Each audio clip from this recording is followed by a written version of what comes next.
Assalamualaikum warahmatullahi wabarakatuh. Saya Miss Nalaila Karisma dari kelompok 4A frekuensi 2 akan mempresentasikan tentang modulus puntir. Modulus puntir adalah cara untuk melihat berputarnya suatu benda dan gaya-gaya apa saja yang mempengaruhi benda tersebut sehingga bisa berputar. Modulus puntir adalah rasio dari tegangan geser dan regangan geser. Pemahamannya sama dengan modulus muda, hanya saja perbedaannya terletak pada arah gaya dan tegangan yang terjadi. Pembahasan selanjutnya yaitu terdapat tujuan percobaan pada modulus puntir. Tujuan percobaan pada modulus puntir ada dua, yaitu tujuan instruksi umum dan tujuan instruksi khusus. Pada tujuan instruksi umum yaitu yang pertama, kami dapat mengamati sudut puntir pada batang akibat dari momen puntir. Yang kedua, kami dapat mengamati perbedaan sudut puntir pada batang dengan jarak yang berbeda. Selanjutnya tujuan instruksi khusus, yaitu pertama kami dapat memberikan penjelasan mengenai sistematika dan tata cara pengambilan data pada praktikum percobaan modulus puntir. Yang kedua, kami dapat memberikan pemaparan mengenai analisa data percobaan. Modulus puntir disebut juga modulus geser dan hanya terjadi pada zat padat. Puntiran adalah suatu perlakuan terhadap material yang diberikan torsi yang tegak lurus terhadap diameter material tersebut pada kedua ujungnya secara berlawanan. Salah satu hal yang berpengaruh pada percobaan ini adalah gravitasi, karena berkaitan dengan berat massa. Modulus puntir pun berkaitan dengan adanya gerak jatuh bebas dengan gerak vertikal ke atas. Gerak jatuh bebas mempengaruhi massa M dari benda juga oleh gravitasi, sedangkan kecepatan sama dengan 0. Adapun hukum yang berlaku pada percobaan ini yaitu hukum Hooke. Di sini saya menjelaskan hukum Hooke dan elastisitas. Jika suatu benda diberikan suatu gaya yang cukup untuk merubah bentuk benda tersebut, maka kondisi benda tersebut dapat menjadi elastis, plastis, ataupun hancur. Plastis merupakan kondisi benda yang tidak dapat kembali lagi menjadi kondisi awalnya jika gaya yang diberikan dihilangkan. Contoh benda yang bersifat plastis dapat kamu lihat pada plastisin, tanah liat, dan bahkan permen karet. Hukum Hooke berbunyi jika gaya tarik tidak melampaui batas elastisitas pegas, pertambahan panjang pegas berbanding lurus atau sebanding dengan gaya tariknya. Elastis atau elastisitas adalah kemampuan sebuah benda untuk kembali ke kondisi awalnya ketika gaya yang diberikan pada benda tersebut dihilangkan.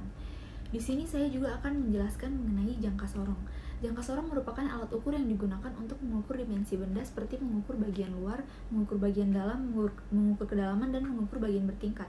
Prinsip utama menggunakan jangka sorong adalah apabila kunci yang terdapat pada jangka sorong dilonggarkan, maka papan skala Nonius dapat digerakkan sesuai keperluan.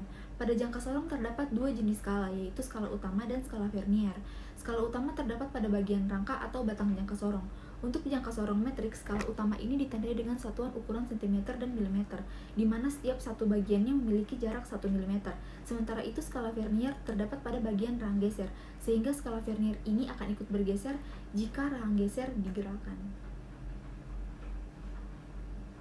Berikut adalah alat dan bahan apa saja yang kita perlukan dalam percobaan modulus puntir ini. Yang pertama yaitu jangka sorong. Yang kedua mikrometer skrup. Yang ketiga rolmeter. Yang keempat beban pemberat. Yang kelima alat peraga modulus puntir. Prosedur percobaannya, dalam prosedur percobaan modulus puntir ini yaitu pertama-tama kami menimbang massa beban, kemudian mengukur diameter roda puli secara vertikal, horizontal, dan diagonal, dan mengukur diameter batang logam. Setelah itu kami mengatur skala pada busur derajat hingga jarumnya tepat berada pada posisi di tengah. Kemudian kami memasang beban pada roda dan mengukur beban yang tercipta. Lalu setelah itu kami mensetel kembali panjang batang sesuai ukuran yang ditentukan sampai data terkumpul. Setelah melakukan prosedur percobaan dan mengambil data pengamatan, maka setelah itu kita akan mengolah data tersebut. Yang pertama kita selesaikan tabel puli dan diameter batang. Langkah pertama kita mencari diameter puli dengan rumus dN sama dengan D luar dikurang 2 kali kedalaman. dN-nya itu ada simbol V yaitu vertikal, kemudian D diagonal, dan H yaitu horizontal. Kita akan mencari 3 diameter berdasarkan kondisi tersebut. Kita mengulangi rumus mencari diameter puli sebanyak 3 kali. dV sama dengan 0,14 dikurang dengan 2 kali kedalaman, yaitu kedalaman untuk kondisi vertikal juga. Lalu dioperasikan dan kita dapat hasil untuk kedalaman kondisi vertikal. Begitu juga dengan mencari kondisi diagonal dan horizontal dengan melakukan cara yang sama. Setelah mendapat diameternya, kita langsung cari jari-jarinya dengan rumus Rn sama dengan D per 2. Lalu kita mencari juga rata-rata dari ketiga kondisi tersebut menggunakan rumus rata-rata sigma dari Rn per N. Sekarang jika kita sudah mendapatkan jari-jari dan diameter dari puli, maka selanjutnya kita mencari jari-jari dan diameter dari batang. Rumusnya yaitu D sama dengan D1 tambah D2 tambah D3 per 3. Setelah kita mendapatkan diameternya, maka kita cari jari-jarinya dengan rumus R sama dengan D per 2. Sekarang pada tabel selanjutnya, beban tetap, panjang batang berubah. Kita mencari modulus puntir dengan kondisi beban yang tetap dengan panjang batang yang berubah. Rumusnya yaitu Gn sama dengan 2 dikali to n dikali ln per pi dikali rn pangkat 4 dikali theta n. Karena ada dua variabel yang belum kita dapat datanya, yaitu to n dan theta n, maka rumus mencari to n yaitu W berat dikali dengan R jari-jari puli.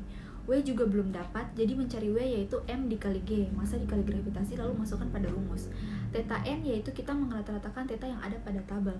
Rumusnya yaitu jumlahkan ketiganya lalu dibagi 3. Kalau misalnya theta yang satu lebih besar, maka rumus untuk mencari theta sama dengan theta tinggi dikurang theta rendah dikali pi per 180 radian, lalu dioperasikan. Setelah kita dapatkan tetanya, maka langsung masuk di rumus yang tadi, yaitu Gn sama dengan 2 dikali to n dikali ln, L sesuai pada tabel, per pi 3,14 dikali R yang kita pakai itu jari-jari batang dikali theta. Berikut merupakan tabel hasil modulus puntir pada beban tetap, panjang batang berubah. Tabel selanjutnya, kita mencari modulus puntir dengan kondisi beban yang berubah tetapi panjang batang tetap. Prosedurnya sama dengan tabel sebelumnya. Pakai rumus yang sama yaitu Gn sama dengan 2 dikali tau n dikali ln per pi dikali Rn pangkat 4 dikali theta n. Pertama mencari theta, kemudian taunya, lalu kita masukkan kembali ke rumus modulus puntir.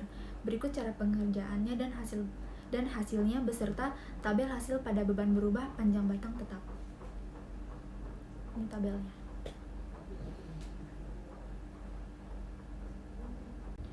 Berikut kesimpulannya yaitu, modulus puntir ini terjadi akibat adanya perputaran oleh salah satu ujung batang yang diakibatkan oleh torsi atau momen puntir. Adapun hukum yang berlaku pada percobaan ini adalah hukum Hooke, di mana hukum Hooke sendiri berbunyi yaitu, jika gaya tarik tidak melampaui batas elastisitasnya, pertambahan panjang pegas itu tidak sebanding dengan gaya yang diberikan. Artinya semakin besar gaya yang diberikan kepada pegas, maka pertambahan panjang akan lebih besar, atau pada percobaan ini semakin besar gaya yang diberikan atau semakin besar torsi yang diberikan, maka sudut yang terjadi pada batang akan lebih besar. Begitupun sebaliknya, semakin kecil gaya yang diberikan, maka semakin kecil pula sudut yang terjadi akibat torsi. Semakin besar tegangan puntir yang diberikan, maka semakin besar juga sudut theta pada material. Jika perhitungan dan pengambilan data dilakukan secara akurat, perbedaan antara pengukuran dan perhitungan tidak akan berbeda jauh. Pada percobaan ini terlihat pada saat batang tambah beban, maka logam akan memuntir, dan pada saat dikurangnya beban, maka batang tidak akan langsung kembali ke posisi awal, karena batang tersebut mempunyai daya elastisitas sehingga saat partikel pada batang tersebut bertambah. Ayat yang berhubungan yaitu Quran Surat Ar-Rahman ayat 7. A'udzubillahi minasyaitonirrajim. Bismillahirrahmanirrahim. Was-samaa'a rafa'aha wa wada'al mizan. Artinya, dan langit telah ditinggikannya dan dia diciptakan keseimbangan. Dalam ayat ini tersirat yang berhubungan dengan kenyataan yang telah diketahui manusia dari berbagai gejala yang terlihat atau telah dilakukan percobaan dan pengukurannya. Dalam kaitan masalah yang akan dibahas di sini bukan peristiwa pemuaiannya atau keseimbangannya, namun ada suatu sifat yang menyertai dalam peristiwa itu, yaitu sifat kelenturan atau elastis. Demikian dari saya, terima kasih atas perhatiannya. Wabillahi taufiq wal hidayah. Wassalamualaikum warahmatullahi wabarakatuh.